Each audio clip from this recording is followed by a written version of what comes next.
নেই, মানুষের চলার অধিকার নেই, দ্রব্যমূল্য ঊর্ধ্বগতি, মানুষের আজকে বাঁচা নাবিশেষ হয়ে যাবে।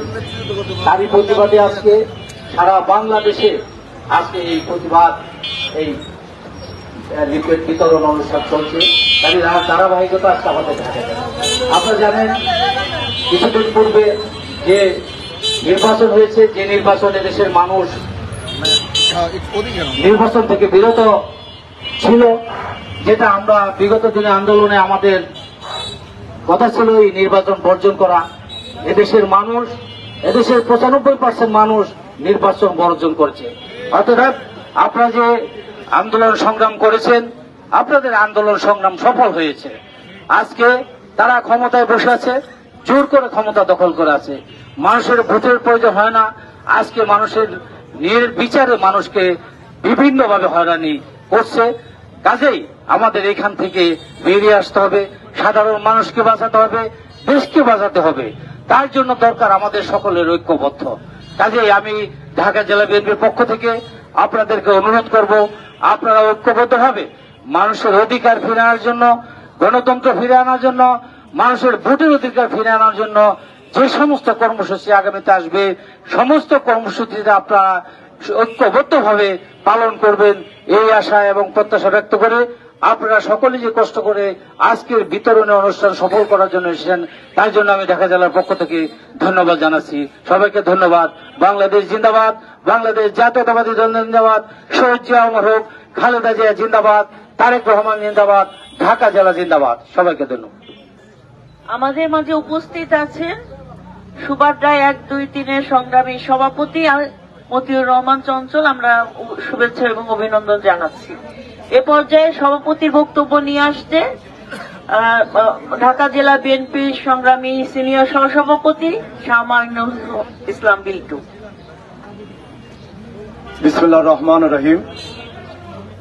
আজকে বিএনপি কেন্দ্রীয় ঘোষিত কর্মসূচির অংশ হিসাবে ঢাকা জেলা বিএনপির উদ্যোগে লিফলেট বিতরণ এবং গণসংযোগ কর্মসূচির আজকের প্রধান অতিথি কেরানীগঞ্জের কৃতি সন্তান, আমাদের শ্রদ্ধেয় নেতা, বিএনপির জাতীয় নির্বাহী কমিটির অন্যতম সদস্য জনাব নাজিম মাস্টার উপস্থিত আছেন।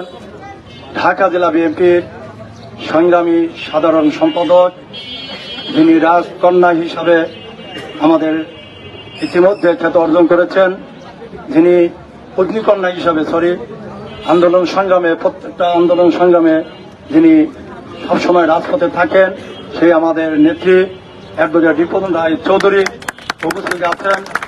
ঢাকা জেলা বিএনপির সংগ্রামী সিনিয়র যুগ্ম সাধারণ সম্পাদক জনাব শামসুল ইসলাম উপস্থিত। এই কেরানীগঞ্জ থানার বিএনপির সভাপতি বাবুভাই সহ ঢাকা জেলা বিএনপি, বিশেষ করে কেরানীগঞ্জের বিএনপি ছাত্রদল, যুবদল, বিভিন্ন অঙ্গ সংগঠনের নেতৃবৃন্দ সকলকে ঢাকা জেলা বিএনপির পক্ষ থেকে এবং আমার ব্যক্তিগত পক্ষ থেকে আপনাদের অভিনন্দন এবং শুভেচ্ছা জানাই। একটি কারণেই যে আপনারা বিগত দিনে এই স্বৈরাচারী শেখ হাসিনা সরকারের পতনের লক্ষ্যে আপনারা ধারাবাহিকভাবে আন্দোলনের কর্মসূচি রাজপথে ছিলেন। আপনারা মনে রাখবেন, এই শেখ হাসিনা আওয়ামী লীগের নৈতিকতার পরাজয় হয়েছে শুধু ক্ষমতার বলে, পুলিশ এবং প্রশাসনের নির্বাচনের মাধ্যমে, ভাগ বাটোয়ারার নির্বাচনের মাধ্যমে শুধু রাষ্ট্র ক্ষমতা রয়েছে। ইনশাআল্লাহ আগামী দিনে আমাদের নেতা দেশনায়ক তারেক রহমানের নির্দেশে আগামী দিনে যে আন্দোলন কর্মসূচি আসবে, সেই কর্মসূচির মাধ্যমে আমরা এই হাসিনা সরকারের পতন ঘটবেই ঘটবে ইনশাআল্লাহ। এবং আজকে আপনারা জানেন কেন আজকের এই কর্মসূচি। বাংলাদেশের প্রতিটা দ্রব্যমূল্য, যে কোনো জিনিসপত্র, চাল ডাল এবং বিভিন্ন ধরনের তেল, সব আজকে যে রকম দাম বৃদ্ধি পেয়েছে, অসহায় মানুষ এবং বাংলাদেশের মানুষ ক্রয় ক্ষমতার বাইরে চলে গেছে। আজকে বিএনপির পক্ষ থেকে এই দ্রব্যমূল্য বৃদ্ধির প্রতিবাদে এবং এই স্বৈরাচারী শেখ হাসিনার পতনের লক্ষ্যে এবং আজ জেলখানা যারা আমাদের সিনিয়র নেতৃবৃন্দ সহ সারা বাংলাদেশের নেতৃবৃন্দ রয়েছেন, তাদের মুক্তির দাবিতে আজকের এই কর্মসূচি আপনারা সকলে অংশগ্রহণ করেছেন। এই জন্য সকলকে আবার ধন্যবাদ জানিয়ে আমি আমার বক্তব্য শেষ করছি এবং আপনাদের প্রতি অনুরোধ, আপনারা সুশৃঙ্খলভাবে সিনিয়র নেতৃবৃন্দ থাকবেন লিফলেট বিতরণ করবেন। আপনারা সকলেই লিফলেট বিতরণ শেষ না হওয়া পর্যন্ত সবাই একত্রে থাকবেন। সকলকে ধন্যবাদ জানিয়ে আমি আমার বক্তব্য শেষ করছি। আল্লাহ হাফেজ। বাংলাদেশ জিন্দাবাদ, বাংলাদেশ জাতীয়তাবাদ জিন্দাবাদ, দেশনেত্রী বেগম খালেদা জিয়া জিন্দাবাদ, তারেক রহমান জিন্দাবাদ, জিন্দাবাদ, জিন্দাবাদ। সংগ্রামী নেতৃবৃন্দ, আপনারা সকলেই জানেন রাষ্ট্রযন্ত্রকে ব্যবহার করে, বিচার বিভাগকে ব্যবহার করে বাংলাদেশের সকল সাংবিধানিক প্রতিষ্ঠানগুলোকে দলীয়করণ করে বর্তমান এই আওয়ামী লীগ দুঃশাসন কায়েম করেছে জনগণের বিরুদ্ধে। আজকে পোশাক পরে যারা জনগণের নিরাপত্তা দেবে তারা পোশাক পরে নারী ধর্ষণে লিপ্ত হয়েছে। আজকে আওয়ামী লীগের সন্ত্রাসীরা, ছাত্রলীগের সন্ত্রাসীরা আজকে নারী ধর্ষণে লিপ্ত হয়েছে। আজকে সীমান্তে হত্যা হয়, নির্বিকার থাকে আজকে বর্তমান অবৈধ সরকারের এমপি মন্ত্রীরা। পররাষ্ট্রমন্ত্রী বলেছে তিনি চেষ্টা করবেন সীমান্তে যাতে হত্যার পরিমাণ কমিয়ে আনা যায়, তার মানে বন্ধ হবে সেটা কিন্তু তিনি বলেন নাই। নতজানো পররাষ্ট্র নীতির কারণে আজকে বাংলাদেশ হুমকির সম্মুখীন হয়েছে। আজকে বাংলাদেশের স্বাধীনতা, সার্বভৌমত্ব আজকে হুমকির সম্মুখীন হয়েছে। আজকে দেশ নিয়ে ষড়যন্ত্র হচ্ছে। এই দেশকে নিয়ে ষড়যন্ত্র করে দেশি বিদেশি ষড়যন্ত্রকারীদের সাথে আঘাত করে আওয়ামী লীগ প্রশাসনের নির্বাচনের মাধ্যমে 7% ভোটারের প্রধানমন্ত্রী হয়েছে আজকে অবৈধ প্রধানমন্ত্রী শেখ হাসিনা। আজকে তার অবৈধ ক্ষমতাকে টিকিয়ে রাখার জন্য রাষ্ট্রযন্ত্রকে এমন নেককার ভাবে ব্যবহার করেছে, তাদেরকে দুর্নীতিগ্রস্ত করে দিচ্ছে। আজকে বাংলাদেশের জনগণের বিরুদ্ধে অস্ত্র তুলছে এবং নির্বিকার ভাবে এই শেখ হাসিনা নির্লজ্জের মতো বলে এই নির্বাচন নাকি বাংলাদেশের ইতিহাসে সেরা নির্বাচন হয়েছে। অর্থাৎ 73 সালে শেখ মুজিবুর রহমান ভোট ডাকাতির মাধ্যমে ভোটের নির্বাচনের পরিবেশ নষ্ট করেছে এবং তার চূড়ান্ত গণতন্ত্রের প্যারেড অর্থাৎ কফিনে প্যারেড মেরে দিয়েছে তারই সুযোগ্য কন্যা শেখ হাসিনা। এটাই তার প্রমাণ করে। প্রিয় নেতৃবৃন্দ, হতাশার কোন জায়গা নাই।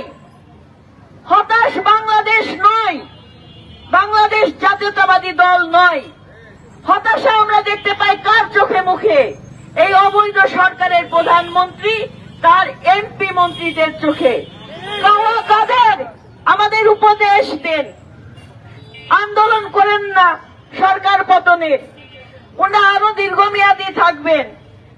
কাদেরকে আমরা বলবো, আপনি হয়তো আপনার অবস্থান বুঝতে পেরেছেন, আপনার দলের নড়বড়ে অবস্থা বুঝতে পেরেছেন, আর কয়েকদিনের মধ্যে যে আপনাদের পতন হবে নিশ্চিত জেনে আপনি বিএনপিকে উপদেশ দিয়ে আপনি আপনার পথকে সুগম করতে চাচ্ছেন, অর্থাৎ বিএনপির লাগাম ধরতে চাচ্ছেন, বিএনপিতে আসতে চাচ্ছেন। কাদেরকে বলবো, আপনাদের মতো বেঈমান, জাতীয় বেঈমান বাংলাদেশ জাতীয়তাবাদী দলে কোনো স্থান হবে না। আপনার নেত্রী 86 সালের নির্বাচনে বলেছিল এই নির্বাচনে যারা যাবে তারা হবে জাতীয় বেঈমান। তিনি প্রতিষ্ঠিত করেছেন তিনি জাতীয় বেঈমান। 14 সালের নির্বাচনে তিনি প্রতিষ্ঠিত করেছেন তিনি জাতীয় বেঈমান। 2009 সালের নির্বাচনে, 8 সালের নির্বাচনে দেশি বিদেশি ষড়যন্ত্রকারীদের সাথে আঘাত করে দেশের স্বার্থকে বিসর্জন দিয়ে তিনি প্রধানমন্ত্রী হয়েছেন, তিনি জাতীয় বেঈমান প্রমাণ করেছে। 18 সালে দিনের ভোট রাতে চুরি করে তিনি আবারও প্রমাণ করেছেন তিনি জাতীয় বেঈমান। 14-24 সালে 7 জানুয়ারি নির্বাচনের মাধ্যমে এই বেঈমান সারা বাংলাদেশের সাথে বেঈমানি করেছে এবং জাতীয় বেঈমান হিসেবে প্রতিষ্ঠিত হতে হয়েছে। এই বেঈমান বলে রোজার আগে 1 মাসের মধ্যে দ্রব্যমূল্যের দাম কমিয়ে আনবে। আপনারা কি কেউ বিশ্বাস করেন এই বেঈমানের কথা? পুরো জাতি বিশ্বাস করে না আজকে শেখ হাসিনাকে। তাই এর পতন ঘটিয়ে জনগণের সরকার প্রতিষ্ঠা করতে হবে আমাদের। আমরা জানি আমরা নির্যাতনের শিকার, আমরা হামলা মামলার শিকার, কিন্তু আমরা জানি বাংলাদেশ যদি একটা স্বাধীন রাষ্ট্র হয়, সেই রাষ্ট্রের পৃথিবীর যোদ্ধা হচ্ছে বাংলাদেশের সকল জনগণ, আর তার সেনাপতি হচ্ছে দেশনায়ক জনাব তারেক রহমান। সেই সেনাপতির নির্দেশনায় বাংলাদেশের সকল গণতান্ত্রিক রাজনৈতিক দল